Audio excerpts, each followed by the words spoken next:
Moderator, sahabat. Mohon cek suara, bisa didengar suara saya dengan baik, Pak? Halo? Kedengaran, Pak. Siap. Baik, terima kasih. Assalamualaikum warahmatullahi wabarakatuh. Terputus-putus, Pak. Innal hamdalillah nahmaduhu wa nasta'inuhu wa nastaghfiruh wa na'udzu billahi min syururi anfusina wa min sayyiati a'malina. May yahdihillahu fala mudhillalah wa may yudlilhu fala hadiyalah. La haula wa la quwwata illa billah. Sallallahu ta'ala fil Qur'anil Karim. A'udzu billahi minasyaitonir rajim. Bismillahirrahmanirrahim. Wa likullin darajatun mimma 'amilu wa liyuwaffiyahum a'malahum wa hum la yuzlamun. Shadaqallahul azim. Yang saya hormati Kepala Kementerian Agama Kabupaten Indramayu. Beliau pernah ketemu dengan saya sekali di MTS Negeri Kandahar dan ternyata satu alma mater dengan saya ketika S3 di Uninus Bandung. Mudah-mudahan beliau selamat sampai tujuan. Yang saya hormati Kasih Penmat, sahabat juga saudara saya, sama-sama satu suku Kandang Haur, Bapak Haji Zainal Arifin MPD. Mudah-mudahan Bapak tetap sehat, Kang Zainal tetap dalam keadaan bahagia. Amin, amin, amin. Sangat seperti sekarang ini. Bapak Ketua Pokjawas beserta pengawas baik di madrasah maupun di sekolah, yang tentu saya lihat banyak yang kenal dengan saya. Mohon seguru seilmu jangan mengganggu. Dalam konteks kemudian kepala madrasah yang baik di level MI, MTS maupun MA, yang juga beberapa saya kenal dan akrab, bapak-bapak dan ibu. Ada ibu pengawas di bidang SMAT ini, Ibu Jairoh yang selalu aktif di mana-mana. Bapak yang sempat untuk melakukan kegiatan webinar pada kesempatan ini. Mudah-mudahan semuanya sehat, bahagia, dan selalu dalam lindungan Allah Subhanahu wa Ta'ala. Pertama yang ingin saya sampaikan, Bapak Ibu sekalian,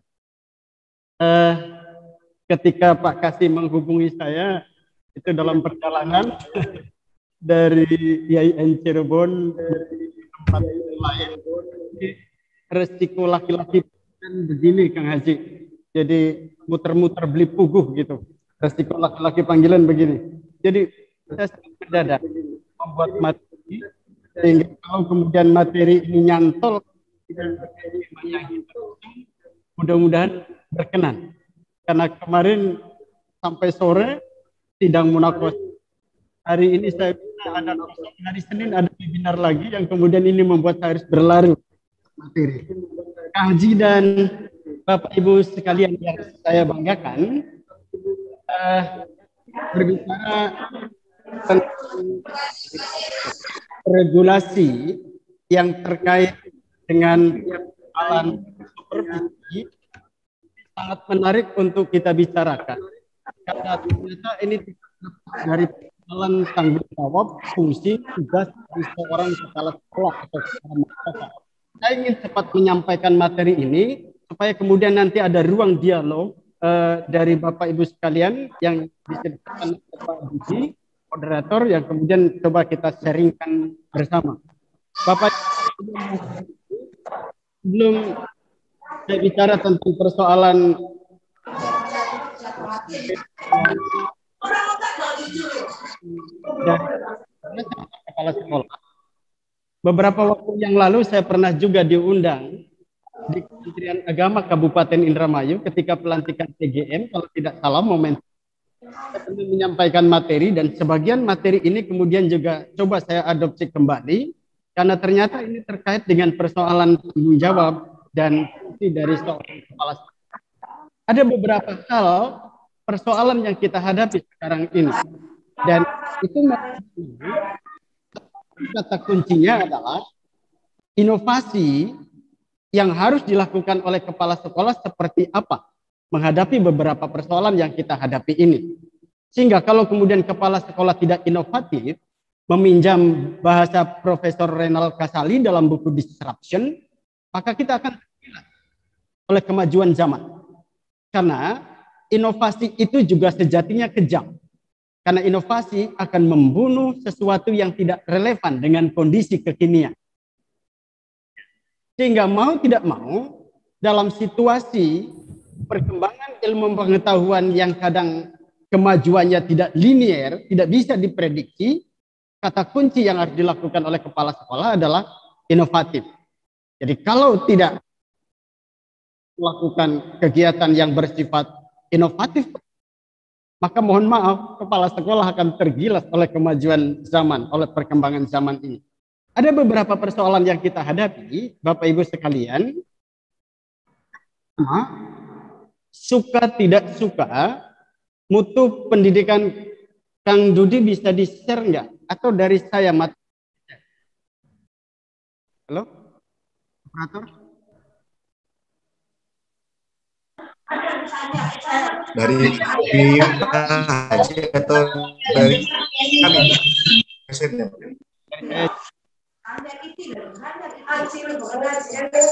Ya, oke, udah muncul, bagus, sip. Wis, mantep.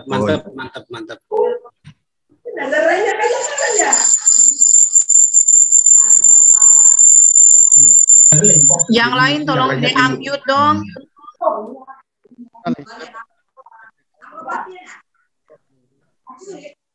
Baik.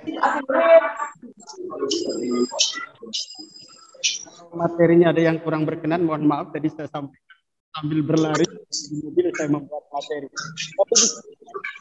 Ada beberapa persoalan yang kita hadapi, yang ini tadi saya katakan adalah bagaimana kepala sekolah, kepala madrasah melakukan inovasi. Ya, kalau tidak bahasa Renal Kasali itu dalam buku Disruption, kita akan gila. Saya khawatir kalau kemudian pertanyaan disampaikan, siapa yang lebih menarik menyampaikan materi? Internet atau Bapak Ibu guru yang di kelas? Kalau kemudian jawab, saya khawatir kalau kemudian guru juga akan ditinggalkan didiknya. Yang kedua, kalau ada pertanyaan, siapa yang lebih lengkap menyampaikan materi? Bapak Ibu guru yang ada di kelas atau internet? Kalau kemudian jawaban anak adalah internet, apa yang kita minta semua dipenuhi, yang belum tentu kalau minta ke ibu bapaknya dipenuhi, khawatir guru yang ada di kelas juga akan ditinggalkan oleh peserta didik.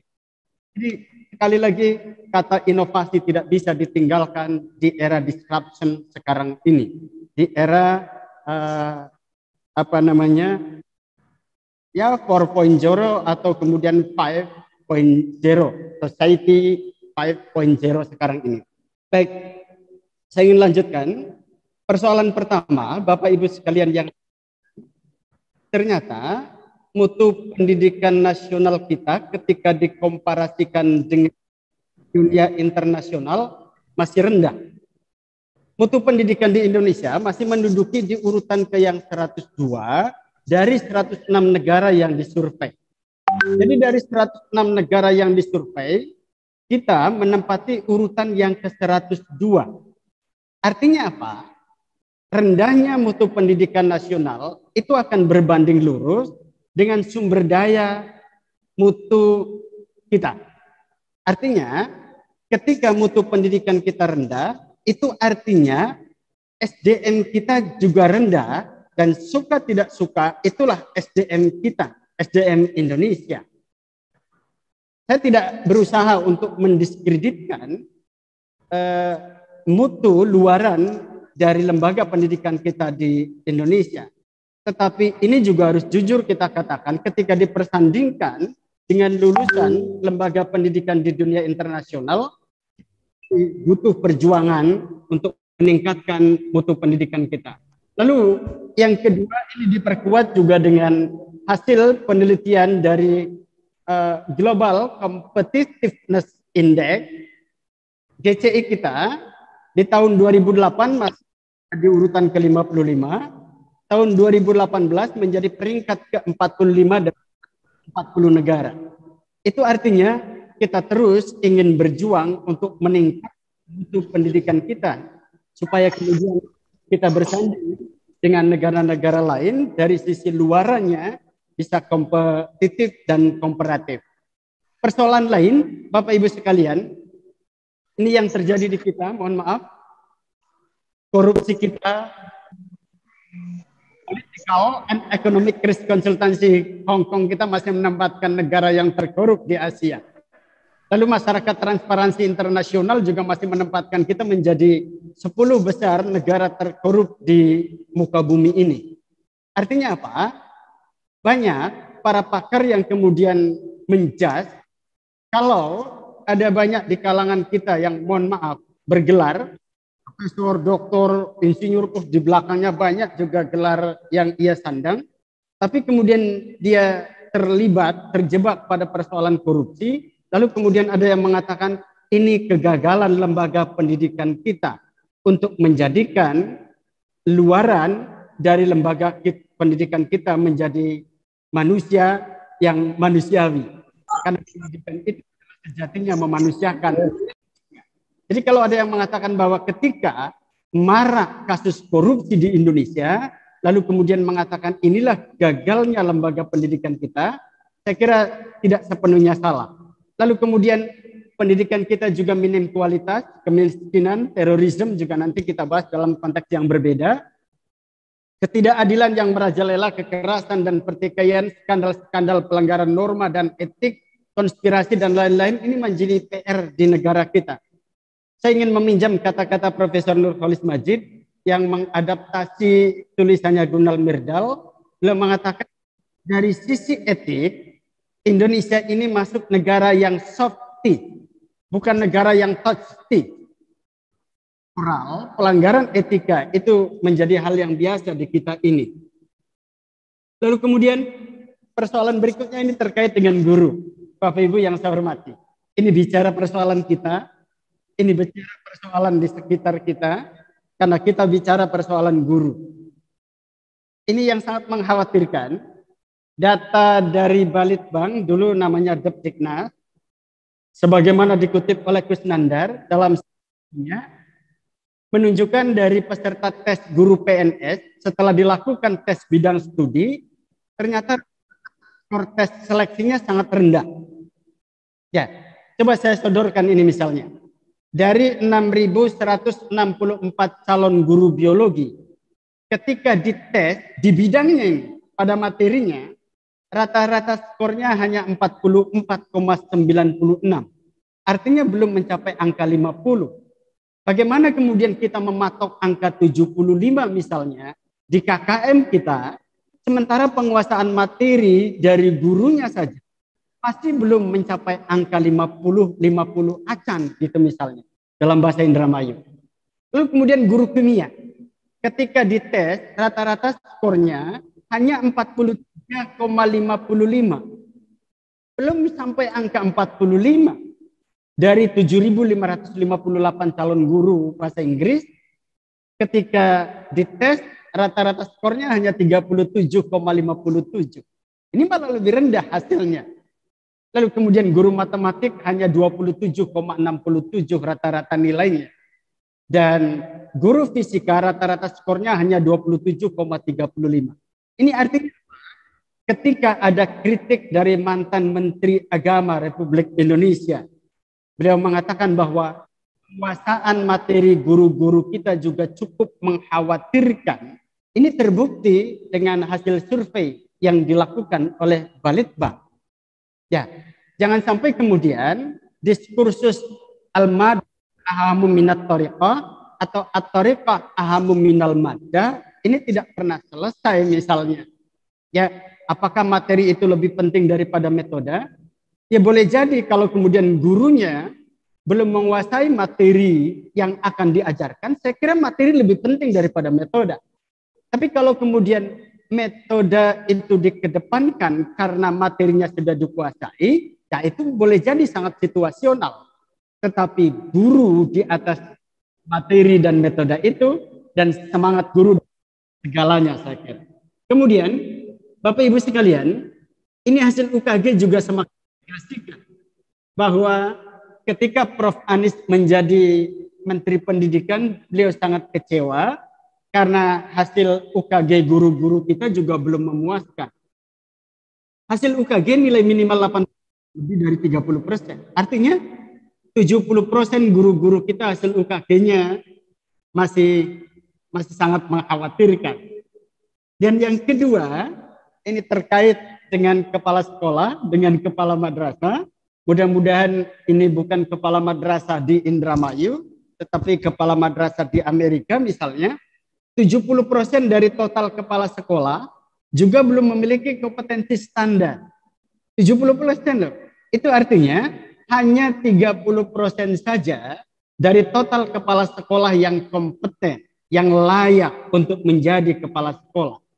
Pertanyaannya, bagaimana mungkin dia akan meningkatkan kualitas, bisa bersaing dengan sekolah-sekolah lain kalau kemampuan manajerial seorang kepala sekolah saja masih dipertanyakan?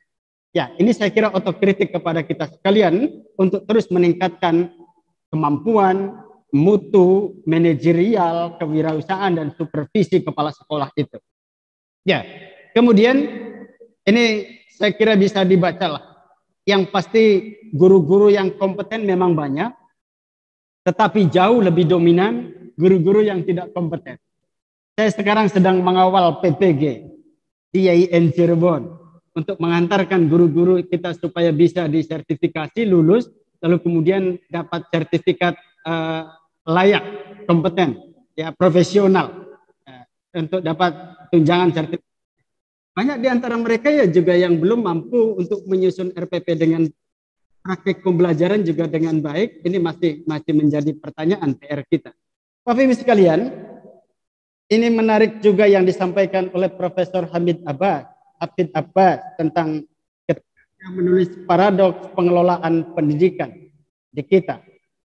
Ternyata Bapak Ibu, anggaran untuk pendidikan kita itu dari tahun ke tahun naik. Tahun 2018 aja ada 444 triliun, naik 508 triliun dari APBN yang ada di 2020. Tapi PISA kita, Indonesia kita ini terus menurun. Terus turun. Salah satunya adalah, itu kenapa kemudian kita digenjot untuk membuat soal-soal yang bermuatan hot, high order thinking skill. Ya, dengan hot itu. Karena ternyata anak-anak peserta didik kita itu malas untuk berpikir. World Bank kualitas pendidikan Indonesia terendah di ASEAN, 55% anak usia 15 tahun buta huruf. Vietnam itu kurang dari 10%. Sementara kita 55%. Sertifikasi belum berbanding lurus dengan mutu. Kecuali hanya menurunkan jumlah guru pada persoalan rangkap mengajar saja gitu. Tapi bahwa kemudian itu dipertanyakan dengan apakah kasih berbanding lurus dengan profesionalisme, ini masih dipertanyakan. Ya, masih dipertanyakan. Kemudian ya, dan seterusnya lah ya. Dari beberapa persoalan yang tadi saya ajukan itu, Bapak Ibu sekalian, ternyata tentu jawabannya adalah bagaimana kepala sekolah memerankan dirinya, kepala madrasah memerankan dirinya dengan baik untuk memanage sekolah itu. Ya, saya kira di sini kemudian urgensitasnya seorang kepala madrasah. Ya, tadi sudah disebutkan oleh Pak Kasih, fungsi kepala madrasah, fungsi kepala sekolah. Ini mohon maaf, Ibu Bapak pengawas, kalau kemudian saya ngutipnya salah, tidak update, mohon nanti dikoreksi. Tugas dan tanggung jawab kepala madrasah yang dulu disebut dengan meminjam bahasa Profesor Enco Mulyasa, Prof. E. Mulyasa, itu ada istilah emaslim, edukator, administrator, supervisor, leader, inovator, motivator, atau bahkan ada pakar lain yang mengatakan bukan emaslim tapi emaslike. Di belakangnya setelah edukator, manager, administrator, supervisor, leader, ada kata-kata entrepreneur. Lalu yang terpenting, yang terakhir adalah climate creator, pencipta iklim. Jadi sekolah akan baik atau tidak sekolah akan berdaya saing atau tidak sangat bergantung pada tangan dingin seorang kepala sekolah atau kepala madrasah. Nah, ketika kemudian kita mengutip Peraturan Menteri Agama nomor 58 tahun 2017, tugas atau fungsi dari seorang kepala sekolah itu hanya ada 3. Pertama, manajerial. Lalu yang kedua, mengembangkan kewirausahaan. Dan yang ketiga, melakukan supervisi kepada guru dan tenaga kependidikan. Jadi hanya ada 3. Kalau kemudian dulu ada tugas tambahan misalnya edukator, itu dalam situasi yang aja sekarang ini. Jadi kalau misalnya di sekolahnya, di madrasahnya kekurangan guru, kemudian kepala madrasah atau kepala sekolah kemudian ya masuk ke kelas, itu dalam situasi yang emergensi aja. Tetapi tugas utama seorang kepala sekolah, seorang kepala madrasah itu bukan itu. Yang 3 hal tadi itu, manajerial, supervisor, dan entrepreneur. Ya, saya kira ini kelas yang sangat manusiawi. Kursinya Pak Kepala kalau bisa jangan pakai meja yang gede-gede itu, meja yang tidak bisa digeser-geser itu meja-meja yang tidak manusiawi. Kalau bisa pakai kursi seperti di lembaga pendidikan tinggi itu, ya CITOS, sehingga kursi ini bisa dibentuk bagaimana pola pembelajaran yang dikendaki oleh guru di kelas. Waktu-waktu bisa letter U, bisa bentuk seminar, bisa letter O, dan itu bisa ditarik-tarik kapanpun sehingga pembelajarannya bisa menyenangkan. Ada pakem, paikem, atau paikem gembrot. Yang pasti di belakangnya ada M, itu menyenangkan. Learning is fun. Jangan kemudian pembelajaran itu 2 jam adalah penjara baru bagi anak didik kita. Sebuah penyiksaan baru bagi anak-anak didik kita. Saya ingin melanjutkan tadi tugas kepala sekolah atau kepala madrasah. Yang pertama tentang manajerial tadi itu. Ketika kepala sekolah memerankan dirinya sebagai seorang manajer, maka di situ harus ada kolaborasi kinerja yang berkualitas. Seorang manajer tidak harus kerjakan sendiri. Ya, seperti manajemennya tukang rumba lah, gawe sambal dewek, gawe kangkung dewek, dan seterusnya tidak. Ya, tetapi ada pendelegasian tugas dan wewenang. Ada pembagian tugas di situ. Maka kurikulum tugasnya apa, kesiswaan apa, sarana humas apa, dibagi habis di situ kemudian. Sehingga ada kolaborasi yang bermutu, yang berkualitas yang dilakukan oleh seorang kepala madrasah. Yang kedua, kewirausahaan. Optimalisasi sumber daya untuk kemajuan lembaga.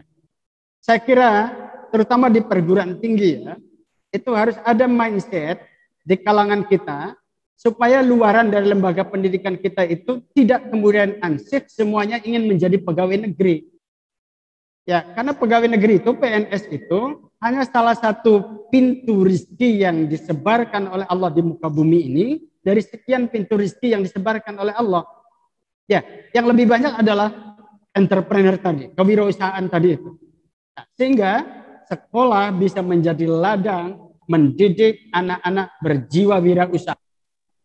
Didik mahasiswa berjiwa wirausaha. Di era pandemi COVID-19 ini, saya kira peluang untuk menciptakan usaha itu sangat besar. Coba anak-anak kita, peserta didik kita, daripada menghabiskan kuota tidak produktif, coba dilatih. Mereka senang TikTok, mereka senang YouTube, coba diajarkan bagaimana mereka membuat YouTube, membuat TikTok yang berkualitas, lalu kemudian bisa menghasilkan uang. Buat blog misalnya tulisan seperti yang saya lakukan, ada beberapa tulisan saya, kemudian YouTube saya, ini kan bisa menghasilkan uang yang tidak kemudian kita hanya berharap dari gaji atau dari honor yang kita dapatkan. Lalu yang ketiga, supervisi. Penjaminan mutu pembelajaran ada di tangan seorang kepala madrasah atau kepala sekolah. Nanti akan coba kita jelaskan dari sisi supervisi ini. Bapak Ibu sekalian, kalau kita tilik Peraturan Menteri Agama nomor 58 tahun 2017, terutama di pasal yang keempat, fungsi kepala madrasah itu pertama perencanaan, pengelolaan, supervisi, dan evaluasi. 4 hal ini pasti berkelindan, Bapak Ibu. Tidak bisa tidak. Salah melakukan perencanaan, maka kita juga salah akan melakukan implementasi atau pengelolaannya. Salah evaluasi, juga salah juga kita akan melakukan perencanaan di tahun yang akan datang. Sehingga keempat hal ini harus dilakukan dengan baik. Kalau ada distorsi, maka pertanyaannya distorsinya ada di mana? Apakah di perencanaannya, di pengelolaannya, di pengawasannya, atau di evaluasinya? Saya sering menyampaikan, misalnya ke mahasiswa saya, ketika bicara persoalan perencanaan pendidikan, kalau dua bupati misalnya melaporkan, Ibu, jalan dari Karangsinom ke Kroya itu bagus, Bu, tahun ini. Pertanyaan saya, untuk perencanaan tahun depan, apakah kemudian akan dialokasikan perbaikan jalan dari Karangsinom ke Kroya? Belum tentu, karena tadi evaluasinya bagus. Sehingga tadi saya menyampaikan, salah melakukan evaluasi, salah pula kita akan melakukan perencanaan di tahun berikutnya. Sama di dunia pendidikan, ketika banyak orang mengkritisi tentang pelaksanaan ujian nasional, mereka mengatakan, kenapa kita harus melakukan ujian nasional? Ini membuat stres anak, anak membuat tidak nyaman dalam belajar. Tapi ternyata hasil evaluasinya bagus, sangat sempurna. Hasil evaluasi dari ujian nasional itu. Bahkan ada ketika nilainya 100, sempurna betul gitu kan. Lalu bingung pemerintah kan. Harus melakukan evaluasi, selalu melakukan perencanaan tahun berikutnya bagaimana ya hasilnya bagus, tidak ada masalah yang dihadapi di lapangan begitu kan. Jadi saya ingin mengatakan Pak Kepala, Ibu Kepala dalam melakukan perencanaan, pengelolaan, supervisi dan evaluasi ini. Karena keempat-empatnya akan berkelindan. Ini Bapak Ibu yang saya hormati, dalam konteks perencanaan, selalu saja kita ini terjebak pada 3 hal. Pertama, elitis. Yang kedua, instan. Yang ketiga, distorsi. Terjadi penyimpangan. Saya ingin, tadi Bapak Ibu Kepala yang saya banggakan untuk melakukan perencanaan, itu jangan sampai terjebak pada persoalan ini. 3 hal ini. Perencanaan itu tidak hanya disusun oleh orang-orang tertentu, tapi libatkan. Misalnya dalam konteks sekolah, warga sekolah, ada kepala madrasah, ada wakil guru, ada wakil kepala sekolah, kepala madrasah misalnya, ada wakil orang tua siswa, atau bahkan juga mungkin perwakilan dari siswa untuk melakukan penyusunan perencanaan ini. Lalu yang kedua, jangan instan. Dibuat rencana sebaik mungkin, bila perlu dari akar rumput persoalan itu, lalu kemudian kita rencanakan dengan baik. Jangan instan, jangan ingin serba cepat. Lalu yang ketiga, kita jangan terjebak ketika penyusunan perencanaan itu pada persoalan distorsi. Apa yang kita upayakan dengan begitu capek, menguras tenaga dan anggaran, kos yang harus dikeluarkan, tapi ternyata pada tataran implementasi mengalami distorsi. Nah, ini sebuah persoalan yang saya kira selalu dihadapi dalam dunia pendidikan kita, terutama dalam konteks perencanaan pendidikan. Bapak Ibu sekalian, yang saya banggakan, saya ingin masuk ke persoalan inti, supervisi kita. Ini supervisi ini kalau kita tilik dari definisi, berasal dari kata supervision, super artinya di atas, vision itu melihat, penglihatan. Jadi melihat dari atas. Jadi orang yang melakukan supervisi itu adalah orang yang jabatannya lebih tinggi dari supervisi. Supervisor itu lebih tinggi jabatannya dari supervisi. Jadi yang mengawasinya adalah orang yang lebih tinggi, mohon maaf, yang diawasi adalah jabatannya yang lebih rendah dari seorang supervisor itu. Misalnya kepala sekolah atau guru-guru diawasi oleh seniornya yang pangkatnya lebih tinggi untuk melakukan supervisi kelas gitu misalnya. Ya. Beberapa persoalan yang harus dicermati supervisi ini adalah pertama adanya perhatian lebih atau fungsi kontrol dari atas untuk meningkatkan kualitas pendidikan. Lalu yang kedua, ada fungsi kolaborasi di sini yang tidak hanya kolaborasi kerjasama tetapi sifatnya aktif antara supervisor dengan guru tidak secara otoriter, sentralistik, dan diskriminatif. Tetapi boleh jadi supervisor dan supervisi itu sifatnya egaliter, sama. Ya, berangkat dari persoalan yang dihadapi oleh guru-guru kita, lalu kemudian kita melakukan supervisi, pakai E2 ya, supervisi, lalu kemudian dengan kami kita mencoba memecahkan beberapa persoalan yang dihadapi oleh guru-guru kita itu.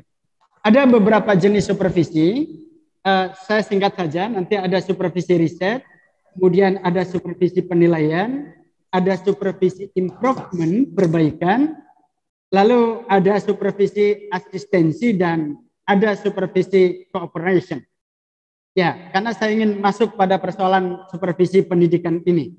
Bapak Ibu sekalian, supervisi pendidikan ini dilakukan oleh seorang kepala sekolah kepada guru-guru di sekolahnya.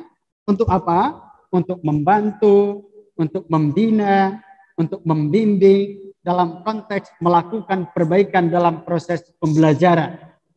Supervisi akademik, kegiatan yang terencana, terpola, dan terprogram perilaku guru agar dapat meningkatkan kualitas proses pembelajaran. Mohon maaf, Bapak Ibu, di belakang slide ini saya melakukan otokritik bahwa seringkali seorang supervisor kita ini terjebak pada rutinitas.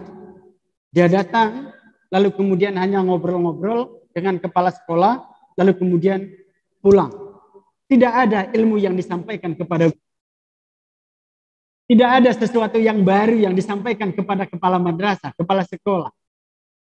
Sehingga ada asumsi dari guru-guru dan kepala sekolah, kepala madrasah, kalau ada pengawas datang, ya mohon maaf, sediakan saja sesuatu lalu kemudian dia pulang. Ini kan persoalan yang sejatinya tidak boleh terjadi dalam dunia kepengawasan kita.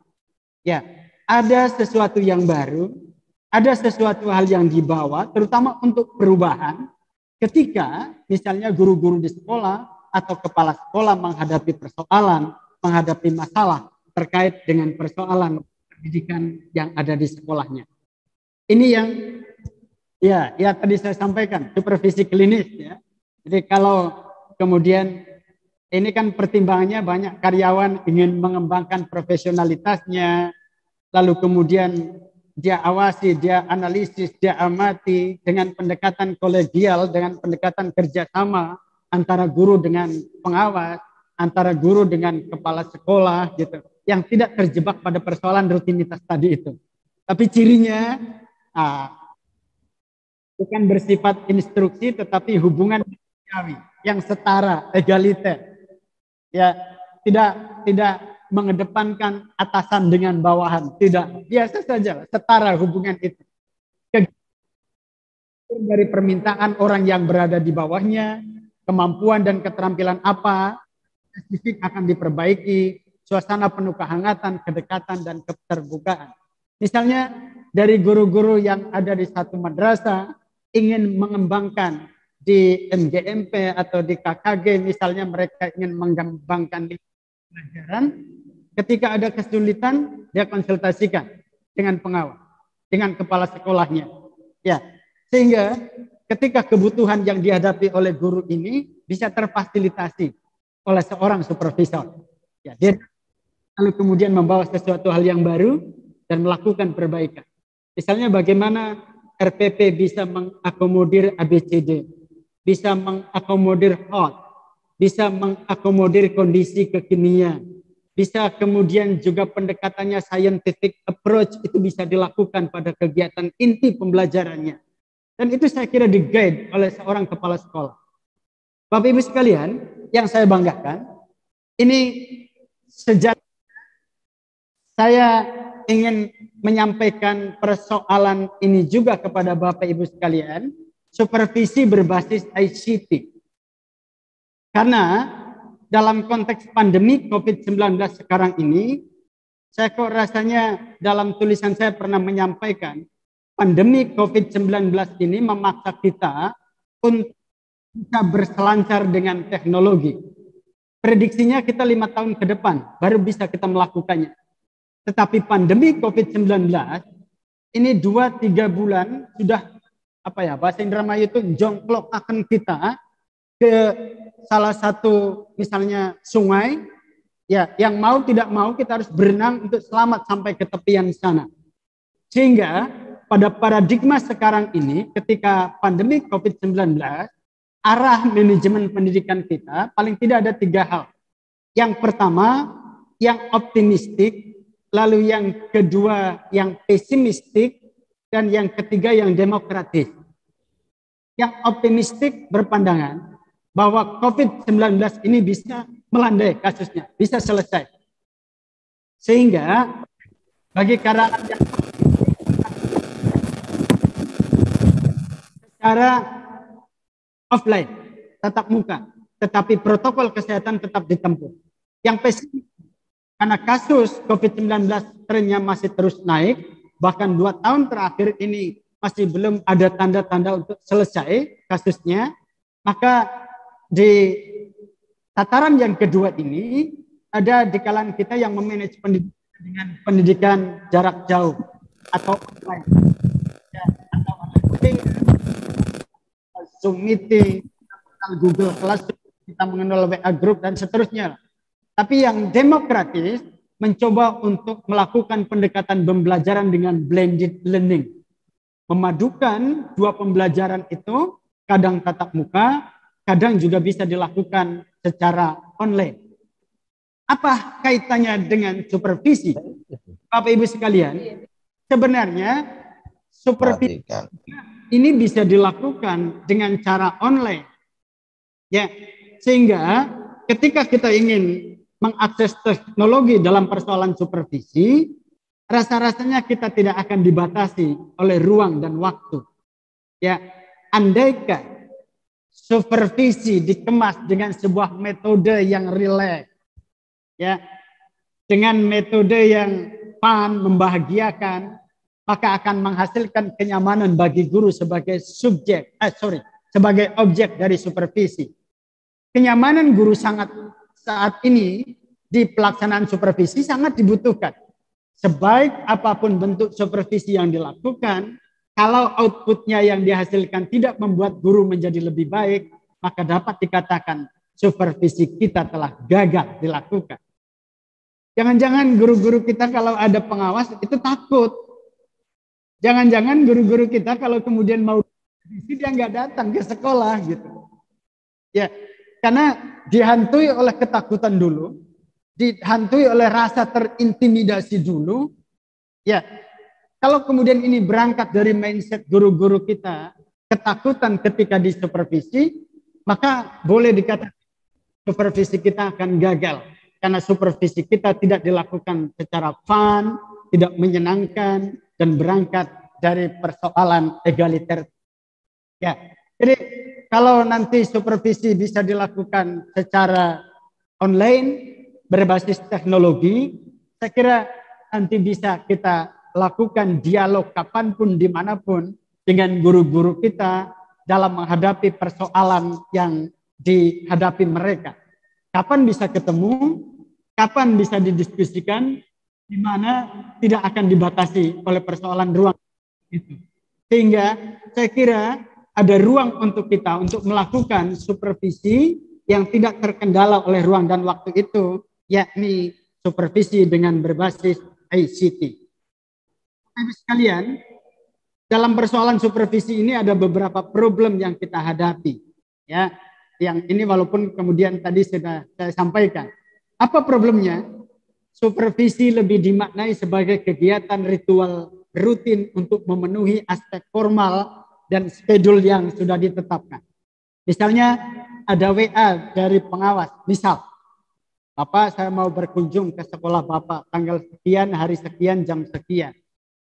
Tapi kunjungannya hanya menggugurkan kewajiban. Hanya aspek formalistik memenuhi schedule dibebankan kepada pengawas itu. Dia datang, setelah datang kemudian pergi lagi. Lalu yang kedua, supervisi dipandang sebagai sesuatu hal yang menakutkan bagi guru. Tadi itu, jangan-jangan akan dimarahi oleh kepala sekolah. Jangan-jangan itu kata-kata jangan-jangan, lalu kemudian mindset terintimidasi, itu menjadi problem. Sehingga guru-guru kemudian tidak mau untuk dilakukan pembinaan oleh pengawas untuk melakukan perbaikan dari kekurangan-kekurangan yang dihadapi mereka. Metode yang kaku dan harus sesuai pakem yang selama ini dipakai dalam pelaksanaan supervisi di sekolah. Ya, lagi-lagi saya kira persoalan metodologi dalam menyampaikan supervisi itu juga menjadi problem kita. Boleh jadi tawaran saya kira ini menjadi sebuah solusi untuk kita ini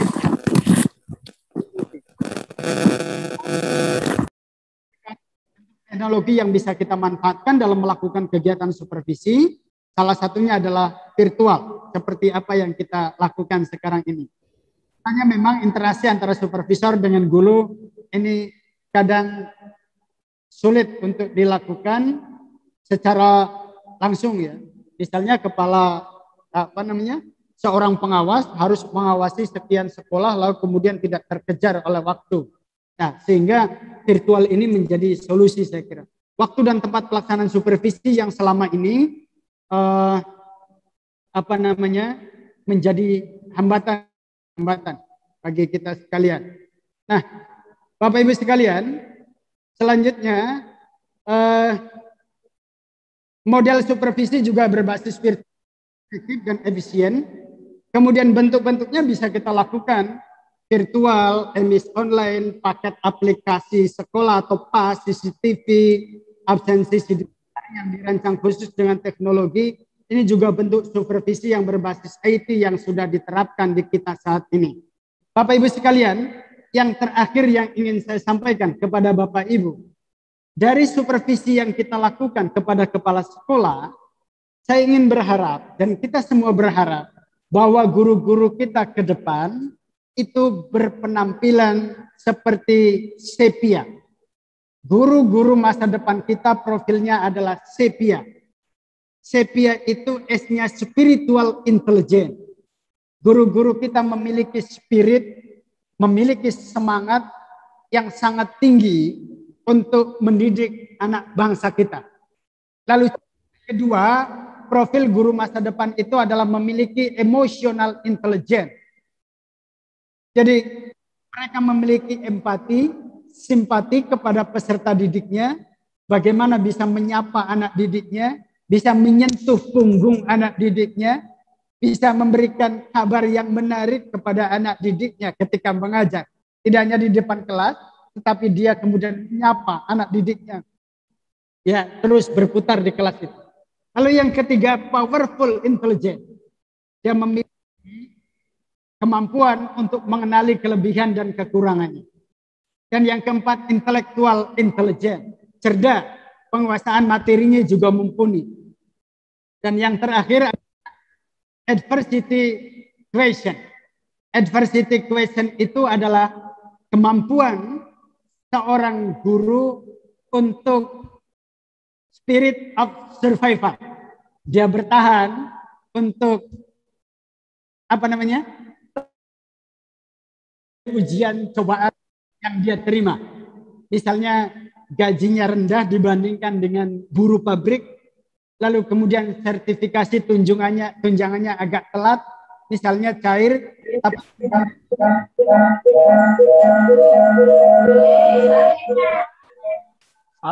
di situ sejatinya dia memiliki adversity question.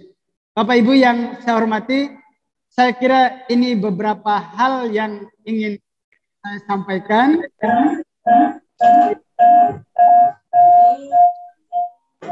Saya sampaikan ini, nanti kita akan coba dialogkan. Mudah-mudahan untuk sementara ini yang bisa saya sampaikan. Saya ingin kembalikan ke moderator untuk kemudian barangkali ada beberapa pertanyaan yang ingin disampaikan oleh Bapak Ibu peserta webinar ini. Mohon maaf yang kurang berkenan. Untuk sementara saya kembalikan ke moderator. Terima kasih.